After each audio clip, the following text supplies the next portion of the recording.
Hi friends, நான் ஒரு Zepto rider. இன்றைக்கி என்னோடய ஒரு ஃபுல் டே எப்படி போகுது, அதோட ஒரு ஸ்மால் மோட்டிவேஷனும் ஷேர் பண்ண போகிறேன்.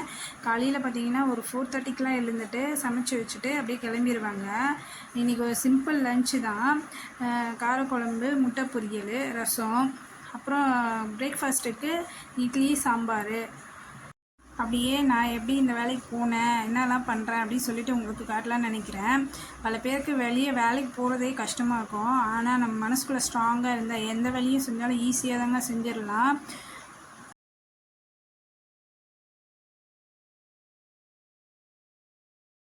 ஃபஸ்ட் டே வேலைக்கு போகும்போது எனக்கு ரொம்ப கஷ்டமாக இருந்துச்சுங்க. பயமாகவும் இருந்தது. என் பக்கத்து தெருவு கூட தெரியல. மேப் பார்த்து தான் போவேன். பக்கத்து தெருவுக்கு போகிறதுக்கே ஒரு 1/4 மணி நேரம்லாம் ஆகும். கஸ்டமர் கிட்ட திட்டுலாம் வாங்கியிருக்கேன். அப்புறம் போக போக அப்படியே பழகிடுச்சுங்க. நான் வேலைக்கு போகும்போது பார்த்திங்கன்னா மற்றவங்களாம் பார்த்து ஆச்சரியப்படுவாங்க. ஆனால் நான் ப்ரௌடாக ஃபீல் பண்ணுறேன். ஏன்னா நம்ம காலை நம்ம சொந்தமாக உழைக்கிறோமே அப்படின்றதுனால பயத்தெல்லாம் தள்ளி வச்சுட்டு கொஞ்சம் கான்ஃபிடெண்ட்டாகவே வேலைக்கு போக ஆரம்பிச்சேன். நான் எதுக்கு இந்த வேலையை சூஸ் பண்ணியிருக்கேன்னா, நம்ம டைமுக்கு போக வேண்டியது அவசியம் இல்லைங்க. ஆனால் காலையில் போனால் தான் கொஞ்சம் ஆர்டர் வருமேன்றதுனால நான் காலையில் கிளம்பி போவேன். 2:30க்கெல்லாம் முடிச்சுடுவேன். 2:30க்கு முடிச்சுட்டு வீட்டுக்கு வந்துட்டு வீட்டில் இருக்க வேலையும் பார்க்க ஆரம்பிச்சிடுவேன். இதனால் எனக்கு வேலைக்கு போன மாதிரியும் இருக்கும், வீட்டில் இருக்க மாதிரியும் இருக்கும், பையனை பார்த்துக்கிட்ட மாதிரியும் இருக்கும். அதனால தான் எனக்கு இந்த வேலை ரொம்ப பிடிச்சிருக்கு. நம்ம பயந்துக்கிட்டு வீட்லேயே இருந்தால் வெளியே என்ன நடக்குதுன்னு தெரியாமல் வீட்லேயே இருக்கிற மாதிரி இருக்கும். நம்ம வெளியே போய் பார்த்தா தான் எவ்வளோ பேர் என்னென்ன வேலை செய்கிறாங்க அப்படின்றதே நமக்கு தெரியுது.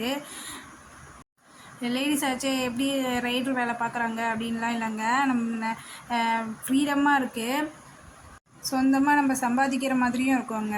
அதனால தான் எனக்கு இந்த வேலை ரொம்ப பிடிச்சிருக்கு. ஃபஸ்ட்டு கஷ்டமாக இருந்தாலும் அப்புறம் போக போக ஈஸியாகிடுச்சுங்க. ஏன்னா ஓரளவுக்கு மேப்பெல்லாம் தெரிஞ்சதுனால அப்படியே கிளம்பி போயிடுவேன். ஆஃபீஸ் வேலைக்கு போனால் கூட காலையில் 9 o'clock போனால் சாயந்தரம் 6:30 வரைக்கும் இருக்கணுங்க. ஆனால் நம்ம இந்த வேலைக்கு போனால் காலையில் போயிட்டு நம்ம எத்தனை மணிக்கு முடியுதோ அத்தனை மணி வரைக்கும் ஓட்டிகிட்டு வந்துடலாம். குறிப்பிட்ட டைமிங் கிடையாது, எந்த டைமிங் வேணாலும் ஓட்டிக்கலாம். அதனால தான் எனக்கு இந்த வேலை சூஸ் பண்ணிட்டு போகிறேன். நம்ம பர்மிஷன் கேட்க வேண்டியதில்லை, லீவ் கேட்க வேண்டியதில்லை, யாருக்கும் பயப்பட வேண்டியதில்லை. நம்ம கரெக்டாக ஆர்டர் எடுத்துகிட்டு போய் கொடுத்துட்டா போதுங்க. எந்த வேலைக்கு போனாலும் எதனா ஒரு கஷ்டம் இருக்க தான் செய்யும். ஆனால் ரைடு சம்மந்தமாக எந்த ஒரு இதுவும் கிடையாது. நம்ம கூட வேலை செய்கிற ரைடுங்களால் எதனா பிரச்சனையாக அந்த மாதிரிலாம் எதுவுமே இல்லை. எல்லாம் நம்ம வர டைமில் அவங்க இருக்க மாட்டாங்க, அவங்க போகிற டைமில் நம்ம இருக்க மாட்டோம். ஏன்னா அவங்க ஆர்டர் எடுத்துகிட்டு போயிருப்பாங்க, நம்ம ஆர்டர் எடுத்துகிட்டு போவோம். அதனால் நம்ம போகிற அவங்க மாற்றி மாற்றி போயிட்டு இருப்போம். மோஸ்ட்லி ஈவினிங்லலாம் ஓட்ட மாட்டாங்க. காலையில் போனால் 2:30 நவீன் ஸ்கூல் விட்டு அதுக்குள்ளே நான் வந்துடுவேன். அப்படியே நைட்லலாம் ஓட்டுறதுனா எப்படி ரிஸ்க்காக இருக்குமானதெல்லாம் இல்லை. நம்ம வேலை பொறுத்து தான். நம்ம சீக்கிரமாகவே வந்துடுவேன் நான். எனக்கு லீவு கம்ஃபர்டபுளாக இருக்கிறதுனால நான் இந்த வேலைக்கு சூஸ் பண்ணிட்டு போகிறேங்க. பர்மிஷன் லீவெல்லாம் நல்லா கிடைக்கும், அதனாலேயே போகிறது. 1 week லீவ் எடுத்தால் கூட யாரும் கேட்க மாட்டாங்க.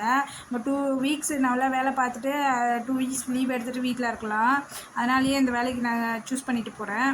சமையல் பார்த்தா ஓரளவுக்கு முடிஞ்சிருச்சுங்க. நவீனுக்கு முட்டை சாதத்துக்கு மட்டும் ரெடி பண்ணி வச்சுட்டு அப்புறமா லேட் ஆகிடும், அது கெட்டு போய்ட்டுன்றதுனால அவங்க அப்பா அதுக்கப்புறமா ரெடி பண்ணி கொடுத்துருவாங்க. நம்மளுக்கு எந்த சப்போர்ட்டுமே கிடையாது, மாமியாரெல்லாம் இல்லை. நாங்களே எங்கள் வீட்டுக்கார நானும் சேர்ந்து கொஞ்சம் கஷ்டப்பட்டு அப்படியே வரோங்க.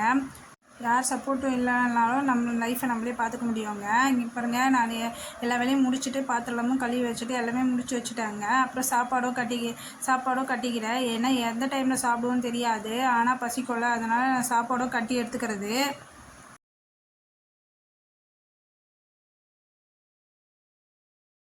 ஃபஸ்ட்லாம் டெலிவரி ஜாபா அப்படின்ட்டு ஒரு மாதிரி பார்ப்பாங்க.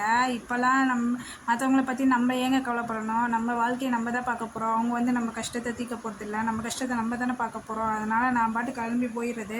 டைம் பார்த்திங்கன்னா 6:55 ஆகிடுச்சு. இங்கேருந்து நம்ம ஸ்டோருக்கு போகிறது கரெக்டாக இருக்கும். ஸ்டோருக்கு போனோடனே ஆன் பண்ணிட்டாங்க. அது ஸ்க்ரீன்ஷாட் எடுத்ததுனால சரியாக தெரியல. கிளம்பிட்டு இன்றைக்கி பார்த்திங்கன்னா ஆர்டரும் அப்படி கரெக்டாக வந்துகிட்டே இருந்துச்சுங்க. நம்ம ஸ்டோர்லேயே ஒரு மாடி ஏறி தாங்க எடுக்கிற மாதிரி இருக்குது. மேலே போயிட்டு தான் எடுப்போம். அதே மாதிரி நம்ம ஆர்டர் கொடுக்க போகிற இடத்துலையும் ஒரு மாடி இல்லை 2 மாடி 3 மாடி கூட நம்ம ஏறி எடுத்துகிட்டு போய் கொடுக்குற மாதிரி தாங்க இருக்கும். டயர்டாக தான் இருக்கும், என்ன பண்ணுறது, ஆனால் கஷ்டப்பட்டால் தானே. பார்த்திங்கன்னா ஒரு சில ஃப்ளாட்லலாம் நம்ம வெளியவே வண்டியை விட்டுட்டு அந்த பொருளை தூக்கிட்டு உள்ளே போகிற மாதிரி இருக்கும். ஃப்ளாட்டுக்குள்ளெல்லாம் வண்டி விட மாட்டாங்க. அந்த மாதிரி டைமில் நம்ம ஃப்ளாட்டுக்குள்ளே வண்டி அலோவ் பண்ணாதனால நம்ம எவ்வளோ பொருள் கொடுத்தாலும் ரொம்ப ஜாஸ்தியாக வெயிட் இருந்துச்சுன்னா நம்ம செக்யூரிட்டிகிட்ட சொல்லிட்டு எடுத்துகிட்டு போகலாங்க. மற்றபடி கொஞ்சமாக இருந்துச்சுன்னா நம்ம எடுத்துகிட்டு தான் போகணும். இன்றைக்கி பார்த்திங்கன்னா பேக் டு பேக் ஆர்டர் வந்துகிட்டே தான் இருந்துச்சு. இது ஸ்க்ரீன்ஷாட் எடுத்ததுனால அந்தளவுக்கு தெரியல.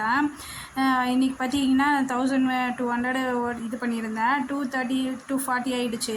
அப்புறம் நவீன ஸ்கூல் விட்டுருவாங்க. அப்போ நவீனை கூப்பிட்டு அவன் கொஞ்சம் நேரம் விளாட போகிறான்னா அதனால் அவனை விளாட விட்டுட்டு அதில் கிளம்பிட்டோங்க. நைட்டு பார்த்திங்கன்னா சிம்பிளாக தோசை புதினா துவையல் தான் அரைச்சிருந்தேன்.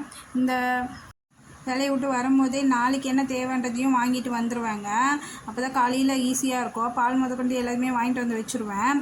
இந்த வீடியோ ஒரு பொண்ணுக்காச்சும் மோட்டிவேஷனாக இருந்தால் அதுதான் என்னோடய பிக் சக்ஸஸ்ஸு. லைக் பண்ணுங்கள், ஷேர் பண்ணுங்கள், பிடிச்சிருந்தா சப்ஸ்கிரைப் பண்ண மறக்காதீங்க. ஜெப்டோ பற்றி எதனா தெரியணுன்னா கமெண்ட் பண்ணுங்கள். Thank you friends. தேங்க்யூ ஃபார் வாட்சிங்.